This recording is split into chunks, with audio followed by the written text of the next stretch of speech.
Michelle asked, how did you meet Brent? For me, I met Brent online. Yeah, I've been online in the SQL Server community since about 2002 or so when I was trying to improve my career, get more experience, and I had a really big production environments, but I wanted to get more experience. I started answering questions online, reading questions and trying to see if I could answer the questions by figuring it out. And eventually I met Brent online and then in person, but he doesn't remember it. So really the first time I met him in person that he remembers would be when I was already an employee. How about you guys? When was the first time you met Brent? After I started working here. Really? It was like, yeah, like, oh, we should probably, someone should meet him finally. So they flew me to Chicago and I shook everyone's hand very politely. All right. Actually, I felt kind of bad because the first time I met Jeremiah and Kendra, I was plain drunk, and they had been hanging out in Chicago doing nothing for a while, and then I met them at a sushi restaurant on the corner from the hotel, and I was plastered, and they were not. And so I thought I was a lot funnier than they did. They weren't so sure about your employment after that. And they're like, no, what do you mean? That was when the employee manual got changed to say that you couldn't expense alcoholic beverages anymore. And Brent changed that. Thanks, Brent. All right. Really? I didn't know that was a thing. That's yeah. You missed that. You missed that gap.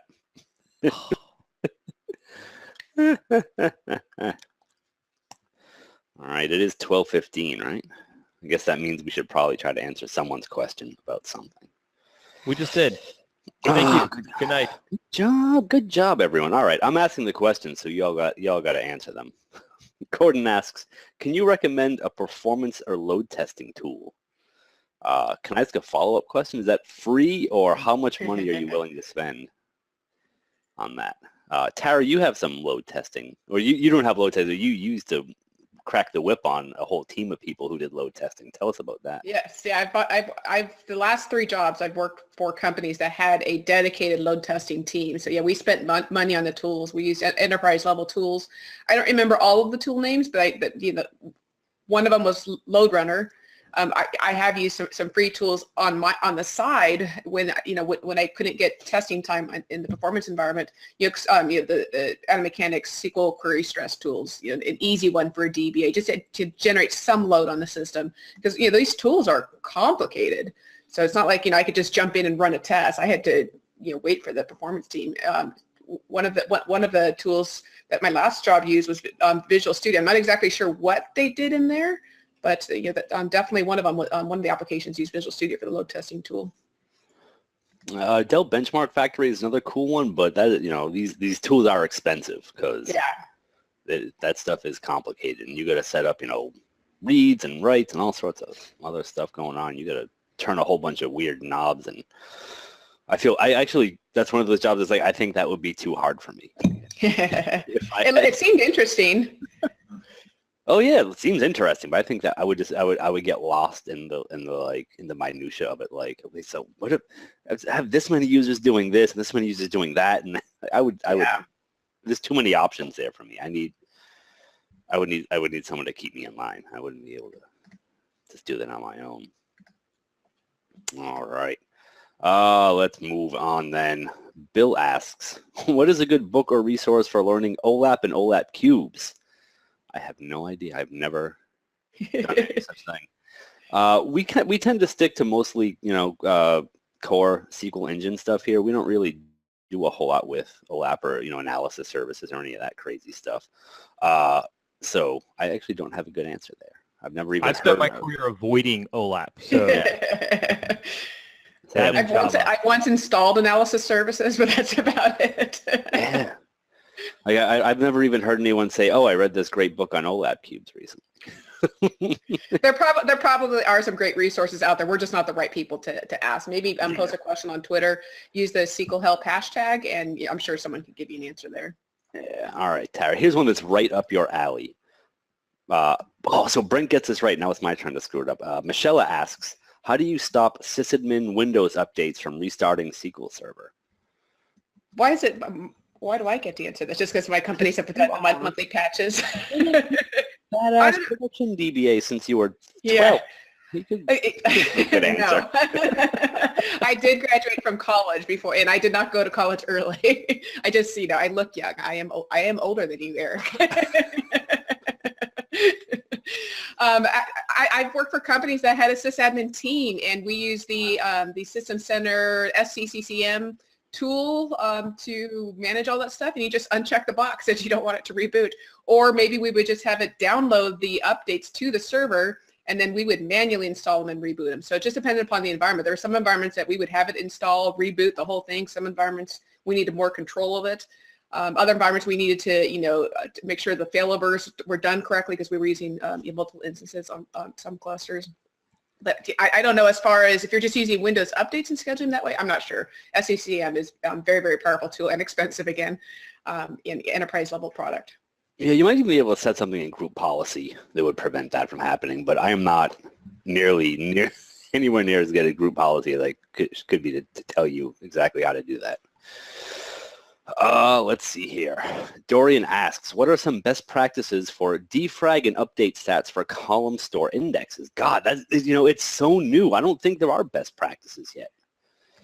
I have no idea. I do know that if you have... Do you really need to do a defrag on Columnstore indexes? Well, sometimes if you have like uncompressed row groups, or I believe if you have deleted records that haven't been removed from row groups yet, you might need to rebuild them. But I think generally I would tend to treat them like regular index and just kind of leave them alone. Yeah. Update stats maybe if you do a data load, but I think with Columnstore, the amount of data you're loading is usually significant enough to, trigger an update stats the next time the query runs. During what I would do is I would head over to Nico port. Let me grab that URL for you. Oh, look, it's the first thing that popped up when I typed in NIK. You've gone to it a few times. Yeah, it's preposterous. I go to it once a week when I send people. Yeah. So Nico Nubaber is a really smart guy who blogs a ton about Columnstore. I'm sure that if you dig through his now 107-part blog series on Columnstore indexes, you will find something about defragmenting. He's the one that presents at office hours, right? Or I'm sorry, I'm sorry, not office hours, group buy. Yeah. Yeah, he does group buy, he does pass and everything else. I mean, he is a hit on Columnstore. All right, let's move that on, and let's see here. I'm gonna say this is a no, but Wes asks, have you used audit tracking functionality in SQL Server? What are your views on it? I have not. Yeah, anytime I start thinking about auditing, I'm wondering about performance at that point. I mean, yeah people want to audit things, but do you at the cost of performance? Yeah, that's one of those things that I go right to third-party vendors for, because they're usually much more cognizant of hurting performance than Microsoft is sometimes. Yeah. Robert asks, do you know a good resource to learn more about the coalesce function? I'm curious what your confusion, your books online works pretty well. Yeah, it's everything you need to know. It's what everything you need to know. What I wonder what in particular is unclear about the coalesce function. Is the difference between that and is null? What is your question about coalesce? What did you see that led you down this strange road?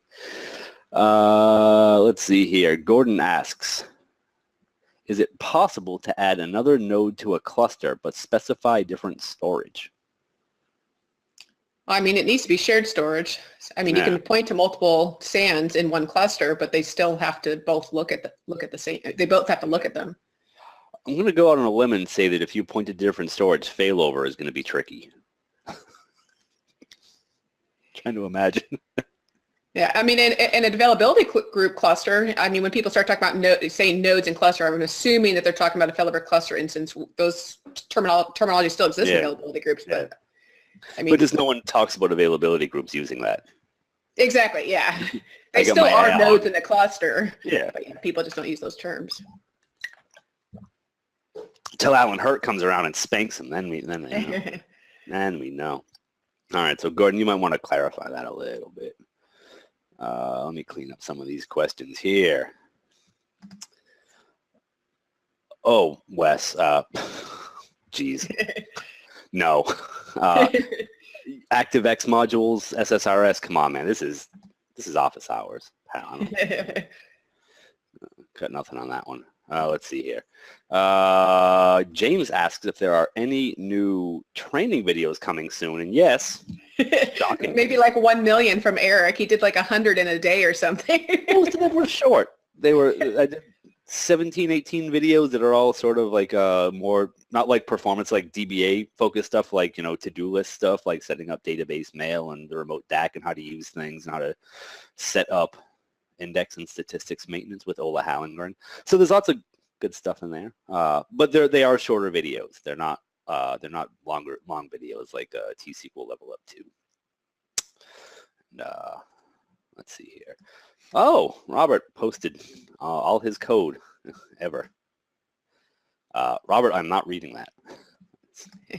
Sir, that is a great question for dba.stackexchange.com because they will read your code and provide you with an answer. Here at Office Hours, I cannot read that code and provide you with a good answer. So dba.stackexchange.com. There are, what, 4 people who work at Brent Ozar? Michelle asks, how many people work here? Well, you got to 4 include plus Erica. Erica. She's part of the company, though, right? She is, but she's not. She's not as visible as the rest. Not of as visible, yeah. She is 5. She is 4 visible, 1 hidden. Visible hand of the free market. We don't even get to see her in the company chat room hardly ever. Like, I don't know, twice a month. Yeah, well, like once in a while she'll pop in on like the Friday before a long weekend and tell everyone to go drink. This is why you're popular. I love when she does that because I'm 3 hours behind you guys, so I get off really early. Yeah, I know, it's 7 a.m. for you. Yeah, lucky you. Lucky you. All right, let's see here. Deborah asks, interested in your opinion of rebooting Windows Server without first shutting down SQL Server? I mean, I have rebooted hundreds of servers, maybe thousands of servers. I don't ever shut down SQL Server first. No. Now, if this is a planned maintenance, I may talk to the web ops team or whoever it is we're calling these days and tell them to shut down the applications. That way it can go through a graceful shutdown. But as far as SQL Server in Windows, handles that. I've never had a problem. Yeah, me either. I've also just because it goes through the same shutdown process either way. Exactly. The only thing that I would be worried about as far as SQL Server goes is if you have an index maintenance job currently running when you do the when you reboot. So make sure you have those jobs, especially I'm talking about the index rebuild job. Make sure that occurs at an hour that you will not be rebooting servers manually, because I have in a maintenance window we had a index rebuild occurring for a 7 terabyte database, and I didn't know it was running, and I restarted the server as part of our planned maintenance. Ooh, let me tell you, that was painful. Yeah, that's rough. Yeah. Was it it was offline for a while. Yeah, I don't remember exactly what the error log said, but we were watching it go through the different phases and the percentages. Down for like 2 to 4 hours or something like that. I mean, it should have been like a 2-minute failover or whatever. Because that would have been a clustered server. I rescheduled that job to a later time where I would not be awake to do planned restarts. Yeah, I would. Oof, yeah. All right. James asks, do you guys know anything about Redshift AWS Data Warehouse? Does it connect via SSIS? Richie, have you done anything with that? I mean, I don't know. I know you're not an SSIS man, but I know you. I've messed with Redshift. I like Redshift a lot. I do not know if the SSIS connects directly to it. I'm assuming somebody's working on something with that. Redshift is pretty cool. I dig it a lot. But as far as SSIS connecting to it, yeah, I'm kind of out of the SSIS game. Thank God. Yeah. I don't want to deal with that anymore. Thank God, indeed. You mean you're not going to be taking Andy Leonard's new SSIS training with us? I've been through Andy Leonard's training. Yeah, wow. I've done it. So yeah, he was doing a SQL Saturday Atlanta, did a pre-con, And I'm like, whatever, because I was on a contract where I needed to do SSIS. And I'm like, whatever's in that dude's head needs to be in my head. So my plane landed a little bit late. And so I walked in and it had already been going for an hour. And I walk across, by Andy and he goes, "Hey, Rich, how you doing? Have a seat." And I'm like, he knows my name? That's pretty funny. See, I would do that training, but it's advanced SSIS training, and I am the least advanced SSIS user you could possibly find. You would have to like grab a fetus to find someone with less SSIS experience than me. All right, let's see here. Paul asks a bit of an odd question. SQL Server 2016 always on availability groups. Can you provide a real-world example of a multiple AGs with multiple SQL instances using 2 or more nodes? Huh? Multiple AGs with multiple SQLs using 2. Yes. It wasn't 2016. I mean, but it doesn't matter. It was 2012 at my last job, and we had a 14-node cluster that had, gosh, it would have been 14 SQL Server instances. It was virtual machines, and we did one instance per server, and then the AG spanned at most. Well, I mean, back then it was 2012. At most five servers, because you can only have 4 secondary replicas. Yes, and the AGs, it was to copy data to DR, it was to copy data to a failover server, and it was to copy data to reporting systems. So we had some of this, we had AGs everywhere in this 14-node cluster. I think I've answered this question. I'm not quite clear, but sounded good to me. Let's see here. Kaushik, I hope I got that right. Kaushik, got me on that one. My name is probably tough for you. Can I install cumulative updates in production as soon as Microsoft releases them, or wait a certain period? Yes, please do. That way you can test it for the world for us. Because most of us are going to wait. Depending upon the bug fix, I don't install the current one unless it's been out for like a month, 3 months. And I'm not talking about I'm talking about the hot fix as a cumulative updates. Now, that's my answer for SQL Server. Now, for the Windows type stuff, the past 3 companies, they've all been installing those a few days after they get released. The security patches, security updates at least. Those were really big into security. But SQL Server, I don't install them as soon as they come out, that's for sure, because there are bugs in them. There can be, I should say. Yeah, but there's a difference between a hotfix and your cumulative updates. No, those are I mean, as far as SQL Server, they are the same. So you have your service packs, and then you have your CUs, and the CUs are another word for a CU is a hotfix. Okay, because that was my understanding that you had your hotfix, and then the CUs bundled all the hotfixes together. I mean, yeah, I guess, but you don't get the hotfixes separately. The hotfixes, they're in a unless package. You're real special. Well, that's true. From a Premier account, maybe get something special. Yeah, exactly. I have done that. Yeah. So, I mean, my advice there would be don't run out and install it immediately in production. This is something you want to, roll out in, dev, prod, QA first. Make sure everyone's, because not only can you run into bugs just from installing the service pack, but there can be bugs within the service pack that are specific to what you're doing. So it's something that you want to pretty thoroughly kick the tires on before you, go rolling that out to prod. Another thing is that Microsoft has kind of changed the way stuff gets released, and cumulative updates now are going to be much more common, and service packs are going to be much more rare. So you're going to have to trust in the cumulative update a little bit more than you used to in the past, but still make sure that you're testing that, especially if you're using AGs or anything else that's an HADR component with SQL Server, because stuff can go real wonky. Let's see what else is going on. Boy, oh boy, oh boy. How much time we have? All right, so Lots. Let's go with let's go in. So Tara, let's talk more about AGs. Okay. I hear you guys referring to always on as what's the name, real quick? Is Chris Adeline is a PITA, which we all know is an acronym. Yeah. In the acronym. Pita bread. Yes. That's what it means.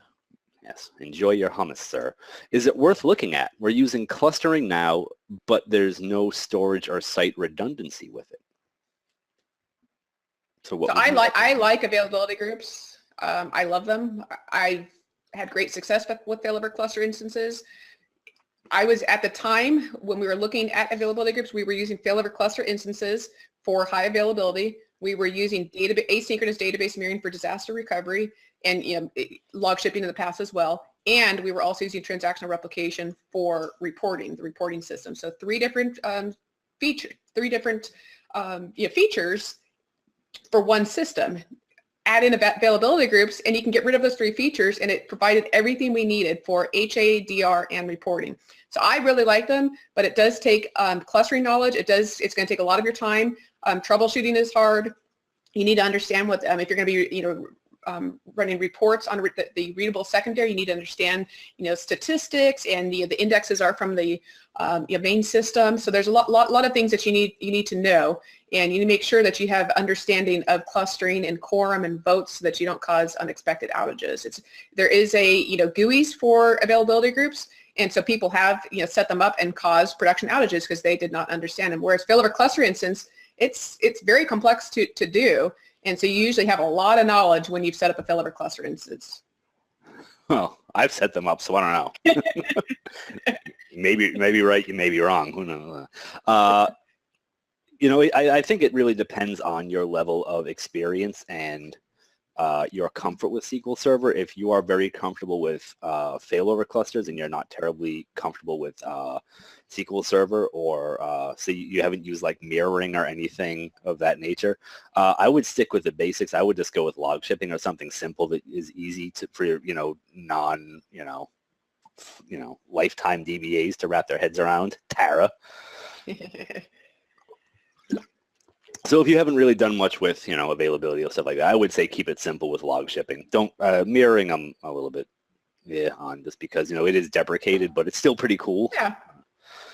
Yeah, I would want to know, for Chris, what problem are you having with clustering right now that you're looking into replace? I wasn't looking to replace failover cluster instance. I was looking to replace transactional replication, and it just so happened it also replaced HA and DR features for us too. So that was my goal. So I think another topic worth covering on this, just because it is sort of in the same neighborhood, is geo-replicated clusters, because you can extend a cluster to DR, but that's who the heck does that? People who I know people do, but who are these corporations that can afford that? I've had, when I worked at, my LinkedIn profile is public. When I worked at Qualcomm, every 2 years someone would ask if we could do this, and they also want to know about being able to write at both data centers. Just like, okay, $2 million, send it over our way, and we'll get this set up. No problem. We'll have it done this weekend. The SAN vendors were always extremely excited every time the discussion came up, because ooh, right. Wow, we can retire early. Oh man, that's fun stuff. Dorian asks, have you used Redgate SQL clone? What do you think about it in dev and QA environments? God, I haven't touched that one yet. I was a big Redgate fan. They must not have had that when I used to use it. Yeah, it's kind of on the newer side. I really like a whole bunch of different Redgate tools, but yeah. I haven't used that one. Yeah, I would imagine it's great, since everything else from Redgate and the other companies, they're great too, the big ones at least. Oh, well, yeah, I was on the beta for that. Never opened it up. There's also the new DBCC clone database. Is that for SQL 2016 that comes with the product? Oh, it's out for 2014 now too. That came out in some service pack or CU. Oh, gotcha. Or made it come out there first, actually. Yeah, I forget. Either way. Yeah. DBCC clone database is another sort of way to do that, which makes a statistics-only copy of your database that you can stick on somewhere. I have a blog post up about that with some warnings about security and about not rebuilding indexes, because that'll clear out all those stats that you just cloned. Hooray! All right, let's see here. We still have so many hours left. Oh my God. Paul asks, is it totally true that UDFs are single-threaded? And if so, when using a store procedure, is the whole store procedure restricted to single thread? Well, yes, it is true. Well, actually, it's funny because the UDF can go parallel, but the query that calls it is forced to run serially. That only causes the query that calls it to run serially. That doesn't cause the entire store procedure to run serially. Just whatever query it's a part of. So that's about that. Wes asks, who does our character drawings? It's a fellow named Eric Larson. He has a website, Eric Larson Artwork. He spells Eric wrong, but Larson correctly. That's who does them, and he's wonderful. He just drew Tara's new Devil Horns character. Yes, I'm very excited about that one. Yeah, hell, I would be too. I need to get me a new character. I need to get some action shots. I'm all yeah. Hey, you've been here long enough. You should have a few by now. I just finally got my first. Richie's always had his action shot since the very beginning, I think. Yeah, right. Lucky Richie. Lucky Richie. Let's see here. Have you used a tool called Rubric for SQL backups? If so, do you recommend it? What kind of testing do I need to do before I start using it? I've never heard of that one. Anyone? I feel like that came into our help account too, I think, and the answer was no. We haven't used it, so we can answer it. I've used a tool called Rubix. Oh, funny guy over here.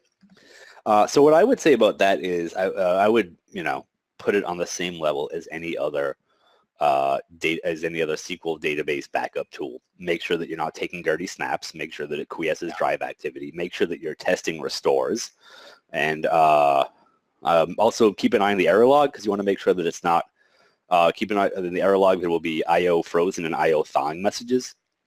And I would keep an eye on the error log to make sure that it's not taking, more than like a second or a couple of seconds when it goes to quiesce the drives. If you see big gaps in there where the IO is frozen for databases, and then 10, 20, 30, I've seen up to 2 minutes later, IO gets thawed for a drive, you have a problem. And you don't know if it's part of the VSS snapshotting process or if it's part of the data copying process. But that's where I would...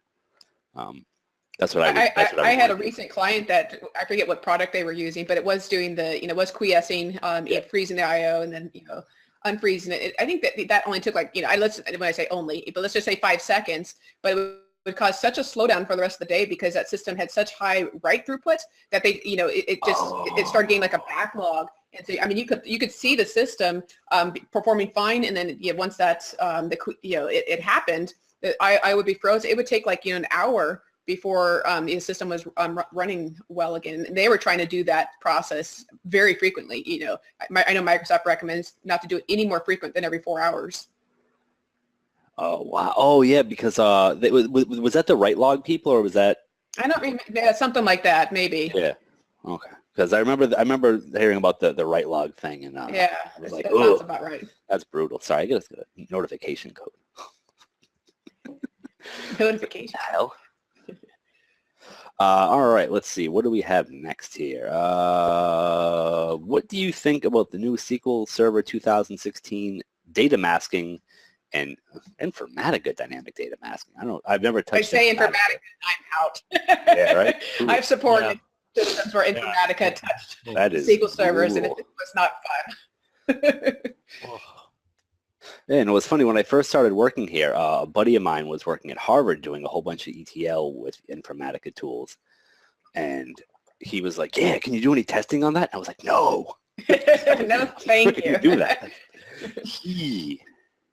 And the way Informatica collects the data on SQL Server, it adds a transactional replication publication, no subscription. So Informatica connects directly to the distribution database and figures out what data it needs. And so that took a while to get used to. And it just caused all sorts of problems for us. Yeah, all right, let's see here. Ben asks an interesting question. At least I think it's interesting. What are your thoughts on the current DBA job market? What are the best places to find opportunities? Is there a particular website you like, or where do you go when you need to find a job? I don't know. I don't know what I would do these days, but I know from LinkedIn, I get a lot of job opportunity emails, not just recruiters, but LinkedIn automatically sending out messages. And at least for the San Diego market, it has slowed down as far as the number of database positions out there. Yeah, I just look at the list real quick, and it's a lot these days. It's been sysadmin type stuff that's coming through. Whereas about a year ago, there were several database administrator jobs here, as well as like database engineer, database developer And I mean, I don't know what the markets are across on the rest of the cities, United States and stuff, but it definitely has changed here, and it was a booming market here about a year ago. Not so booming anymore. I mean, just based upon the LinkedIn, notifications, and then the less recruiters sending me emails. I get a kick out of those emails. I mean, I also post them in the company chat room to get a kick out of them too. It's interesting information. All right. I'm still getting a ton of developer stuff. So you are a developer. I know, but I mean, it just seems that the developer is always kind of, and it hasn't stopped. Always. Gotcha. Yeah. I'm not getting. I mean, there's more developers than there are DBAs. at a company usually. I mean, there's usually on large companies. I mean, a heck of a lot more developers than there are DBAs. Oh, it's like a wise man once said, "The world needs ditch diggers too." Yep. All right, and with that, we have reached our time limit and the end of the questions. Thank you so much for joining us. We will see you again next week. See you then.